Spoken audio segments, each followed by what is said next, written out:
আসসালামু আলাইকুম রাহমাতুল্লাহ। প্রিয় দর্শক, কেমন আছেন? আশা করি ভালো আছেন। প্রিয় দর্শক, পিএসসির অবৈধ বিজ্ঞপ্তি বাতিলের দাবি প্রাথমিক শিক্ষক সমিতির। চলুন বিস্তারিত জেনে নিই। প্রিয় দর্শক, সরকারি প্রাথমিক বিদ্যালয় প্রধান শিক্ষকের 2169টি পদ প্রকাশিত বিজ্ঞপ্তিতে অবৈধ দাবি করে বাতিল চেয়েছে বাংলাদেশ প্রাথমিক শিক্ষক সমিতি। একই সঙ্গে তারা প্রাথমিক প্রধান শিক্ষককে পদে শতভাগ পদোন্নতির দাবি তুলেছেন। বৃহস্পতিবার 4 সেপ্টেম্বর সংগঠনটির কেন্দ্রীয় সাধারণ সম্পাদক খায়রুন নাহার লিপির পাঠানো সংবাদ বিজ্ঞপ্তিতে এই দাবি জানানো হয়। এতে বলা হয়, দেশের সরকার প্রাথমিক বিদ্যালয়ের সহকারী শিক্ষকরা বহু বছর ধরে প্রধান শিক্ষক পদে শতভাগ পদোন্নতির দাবি জানিয়ে আসছেন, কিন্তু পিএসসির সম্প্রতি একটি অবৈধ শিক্ষক বিরোধী বিজ্ঞপ্তি প্রকাশ করেছেন, যা প্রাথমিক শিক্ষকদের স্বার্থের পরিপন্থী এবং দীর্ঘদিনের ন্যায্য দাবি উপেক্ষা করে।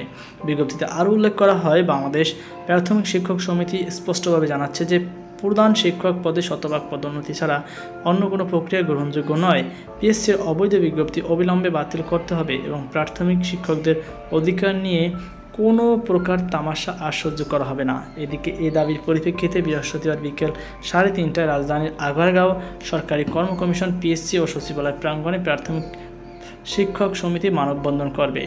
এ সময় তারা কর্তৃপক্ষের কাছে দাবি জানিয়ে স্মারকলিপি দেবেন।